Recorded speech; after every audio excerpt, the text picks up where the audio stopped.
Hello and welcome to another body language video. Today we're going to be looking at a video that was uploaded by Deshanan Al, and it's of Jon Stewart and Bill O'Reilly. And specifically I'm going to focus on Bill O'Reilly and how he uses not only body language but also kind of twisting the words of the other person to make his arguments look stronger. In this video they talk about a couple of sensitive subjects. And this video isn't about whether they're right or wrong because there is no hard and fast answer to the problems they bring up here. Also, this video isn't about my opinion on these issues. I don't know everything about these issues brought up here, so this isn't my opinion. But we can focus on Bill O'Reilly and focus on the non-verbal tools that he uses to strengthen his argument, because people use these tools every day, and I think you will recognise some of them, if not all of them. And also, I can see so many tools he uses here, and I've written so many things down, and when I say them out loud, it sounds, it's just not right. So I haven't included everything I wrote down here. I've just included the ones which are really obvious, which is really frustrating. But it's a really good illustration of how people use these tools, and I'm sure you'll recognise some of these, and maybe you'll get frustrated because people have used them on you. Okay, so here we go. There's so much talking I can do, so let's go. Okay. I am shocked that you don't understand why people like me and millions of other Americans are upset, annoyed. So if you just noticed, he said people like me and other Americans. He aligned himself with the other Americans, which is, by the way, a massive group of people with diverse values and opinions. But anyway, and then gestures at Stewart as if he's on the other side. So now he's non-verbally, using body language, he's set up O'Reilly and this group of the American people versus Stewart's opinions. We can have a look at that again. I am shocked that you don't understand why people like me and millions of other Americans. So people like me and other Americans are upset. And then he slowly gestures at him as if Jon Stewart is the opposite, the other end of the axis, if you like.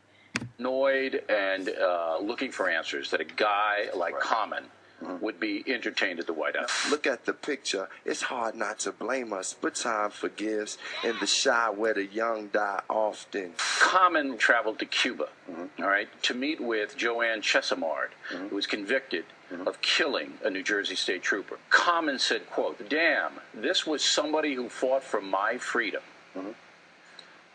This is a cop killer. This is a woman who gunned down, along with two other accomplices, a woman who is a member of the Black Liberation Army, who they found 16 live rounds in her purse. And this guy thinks she's great. Thinks she's innocent. No, she's great. Well, but also this was somebody who fought for my freedom and made me want to do better in life. I can't speak for him because I'm not him. Yes. I don't think. Not yet. I can rap. I rapped on the show, and I think it was pretty impressive. O'Reilly? Oh, really? I know that you filmed me because I jokes to the folks while you choke on that smoke. You are saying that he is celebrating a cop killer or promoting cop killing. No, I'm not saying he's promoting cop killing. Well, people on your network are. Let's just speak to me. All right, I'm talking to you. Celebrating a cop killer, yes. Okay.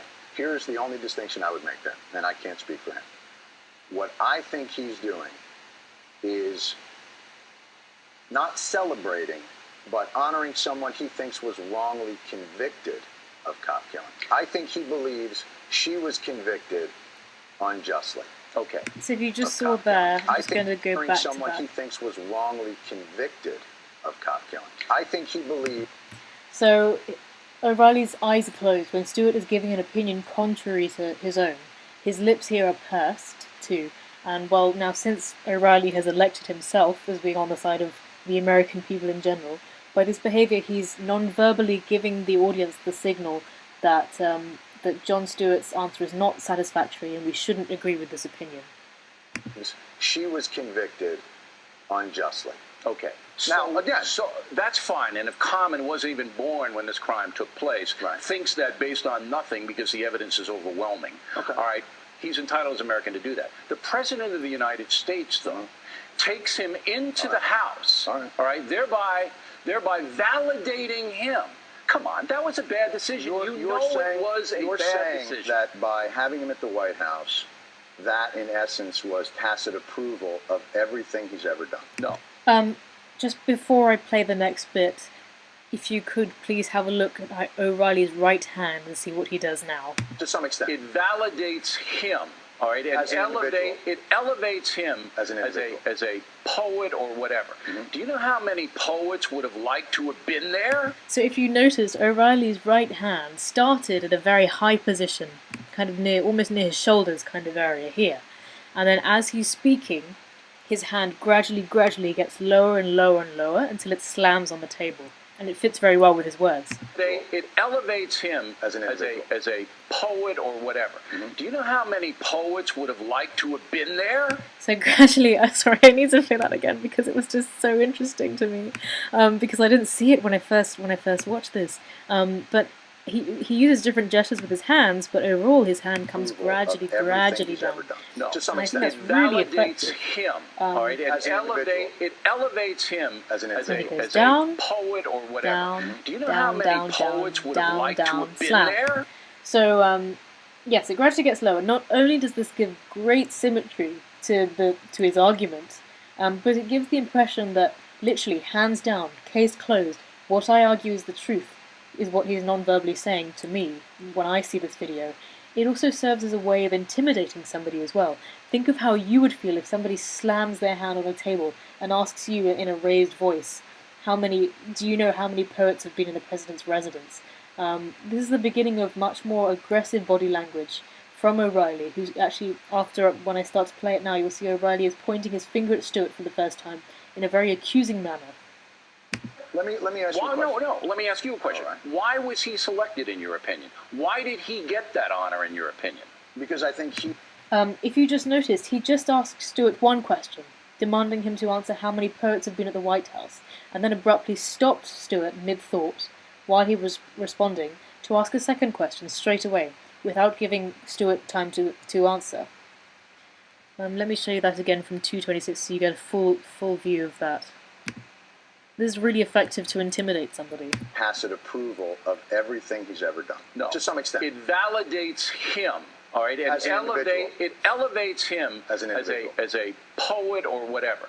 Do you know how many poets would have liked to have been there? That's the first question. Let me ask you a question. Right. Why Second was question. he selected, in your opinion? Why did he get that? So with the combination of verbally disorientating a person by raising your voice and asking this question and slamming your hand on the table, and asking them so many questions without giving them time to answer, and this aggressive non-verbal hand gestures, this could make a person feel intimidated, although Stewart, having more experience with this type of behavior, doesn't seem to get intimidated, and even gets the audience to laugh a little bit with his kind of suppressed laugh at 2:41.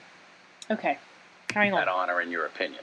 Because I think he's not defined as an artist by this Assata Shakur This case. is big. I think he's defined. Well, I think it probably isn't as big in his career as you might think it is. Let me go to a different point, if I may. It sounds like what you're saying is, and correct me if I'm wrong, and I don't want to be wrong when I'm with you, because you know I got mad love for you. That's a rap phrase. I got it. All right. Correct me if I'm wrong. What you're saying is, if an artist supports someone that has been convicted of killing a cop, they should not be allowed to go to the White House. Okay, I'm actually going to fast forward here to 4:58 because O'Reilly is doing something very interesting with his body language. Find it common. There is a selective out. If you look at O'Reilly now, apologies for the pixelated screen. It's not the best quality, but it is good enough for us to see that O'Reilly's head is tipped up. He's looking down at Stewart. Stewart is making a valid counter-argument, but O'Reilly's hands are clasped, giving the impression he's patiently giving Stewart the time to respond. But his head position is saying, I don't find your answer adequate. His head is tilting back. As a result, he's looking down on Stewart. Now we're going to go to 7:06.